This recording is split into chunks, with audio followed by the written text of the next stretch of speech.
Awas kamu Gaza. Setelah lari mengelilingi kamar, ke ruang tengah, dapur, terus balik lagi ke kamar, akhirnya aku menyerah. Capek. Benar kata orang-orang, malam pertama memang bikin capek dan keringatan. Tapi ini capeknya beda. Kayak ada pegel-pegelnya gitu. Kulihat Gaza juga begitu, tapi aku yakin dia capek bukan karena lari, tapi tertawa. Rasa. Aku terduduk di lantai kamar sambil menata irama napas agar normal kembali. Gaza keluar kamar masih dengan tawa jahilnya. Tak lama kemudian, ia masuk kembali dengan sebotol air dingin dari kulkas. Minum dulu. Katanya sembari membukakan tutup botol minuman itu untukku. Segera ku terima dan menenggaknya hingga tersisa setengah. Setelah itu, ku kembalikan ke Gaza dan cowok itu meminum sisanya hingga tandas. Kita selesaikan dulu perjanjiannya sampai tanda tangan, baru tidur.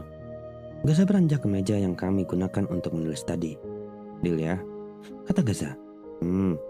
Aku mengiyakan sambil membubuhkan materai dan tanda tangan di kertas milikku, juga milik Gaza. Lelaki itu juga melakukan hal yang sama. Salaman dulu, pintanya seraya mengulurkan tangannya. Aku menyambutnya dan terjadilah perjanjian antara kami berdua. Poin pentingnya, masa berlaku surat ini hanya sampai ayahku sehat walafiat. Jika telah sampai waktunya, salah satu saja membatalkan perjanjian, maka kita berpisah. Yuk tidur, ajak Gaza dengan cueknya. Kemudian merebahkan diri di kasur, menarik selimut menutupi sebagian tubuhnya. Di sini dingin ya. Dianya cuek aja, ngajak bobo bareng cewek, yang ngajak bobo anak kucing. Gak tahu apa, ada yang mau copot tapi bukan gigi bolong. Aku mendengkus, walaupun banyak rasa yang tak dapat diungkapkan lewat jenis-jenis keripik singkong merek terkenal itu, aku ikut berbaring di sebelah Gaza, menarik selimut yang sama, merasakan hangat yang sama. Sejenak aku berpikir, mau miring kemana? Ke kiri kayaknya gak sopan membelakangi. Ke kanan, takut nanti bersitatap sama si dia. Terus dia nyadar betapa banyaknya komedo yang kukoleksi. Atau terlentang seperti ini. Tapi ini posisi paling gak bisa bikin aku tidur nyenyak. Apa sebaiknya aku tengkurap saja?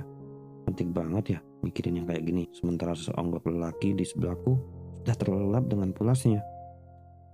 Bahkan dia gak ada gugup-gugupnya berdekatan denganku. Pasti dia 100% gak punya rasa ke aku. Wes lah, turuh Hanin, turuh. Aku melihat Alek digigiti serigala. Rasanya dendam kesumatku terbalaskan. Rasain lo. Aku terkekeh. Setelah itu tampil tulisan di layar televisi. Azab pacar yang ditinggalin pas lagi sayang-sayangnya. Loh, ternyata ini film. Tapi judul dan ceritanya aku suka. Aku tersenyum lebar sekali sampai ku dengar suara alarm dari ponselku. Perlahan aku membuka mata melihat plafon kamarku yang seperti biasa dan dinding kamar yang biasa. Kemudian saat melihat sesuatu yang membebani dada, aku terkesiap. Tangan siapa yang berani mendarat pada aset berhargaku? Kalau ukurannya tidak seberapa ini. Lirik di sebelahku, ada seorang lelaki masih terlelap dengan dengkuran halusnya. Spontan kudorong tubuhnya hingga terjatuh ke lantai. Aduh! Suara penuh dramatisasi itu membahana di seantero kamar, sementara aku segera ambil posisi duduk. Kulihat kepala lelaki itu muncul dari balik ranjang. Gaza? Aku bertanya lebih kepada diriku sendiri, kemudian menyadari sesuatu. Aduh, maaf. Aku kemudian membantunya bangkit dari insiden tadi.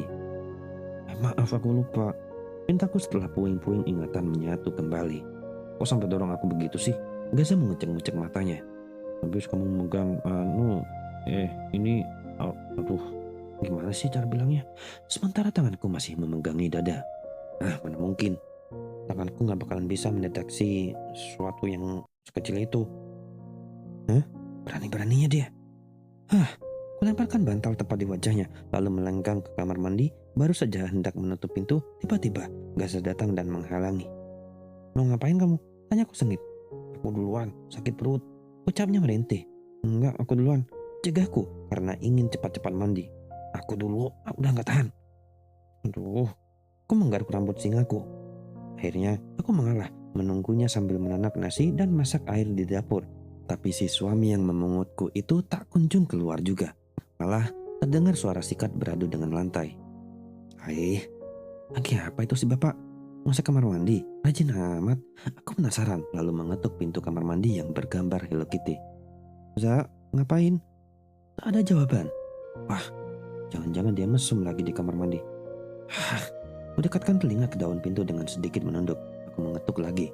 Za? Apa? Aduh, orangnya nongol. Mana nggak pakai baju? Kayak gini kan rezeki namanya.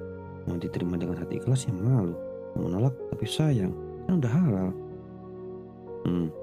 Kamu bukan orang pertama kok yang gagal fokus menyaksikan keindahan ciptaan Tuhan ini. Kata Gaza seraya melirik tubuhnya yang terlilit handuk dan menaik turunkan alisnya.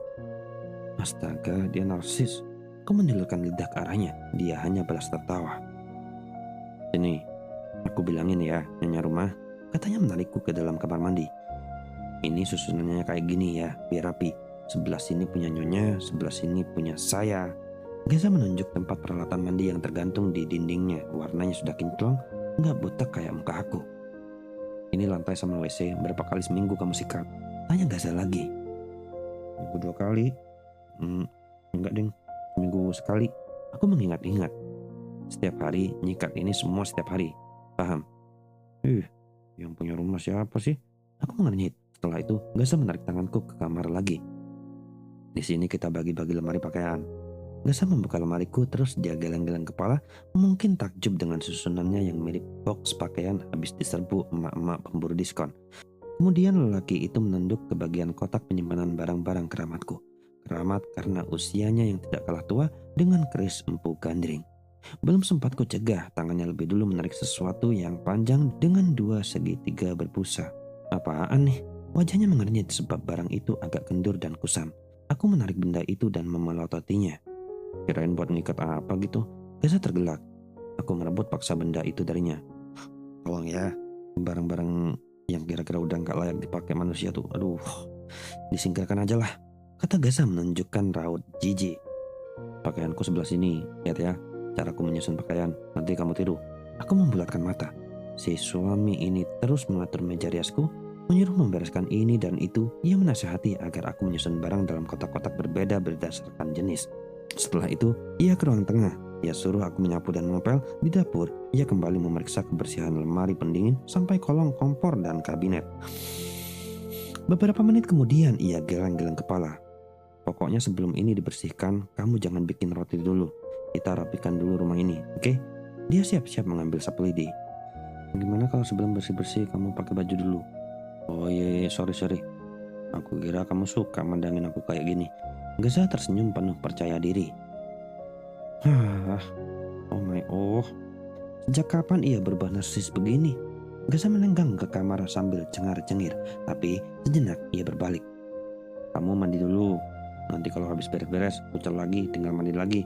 Mandi pagi itu penting untuk bersihan dan mencegah panas dalam. Paham? Aku melongo.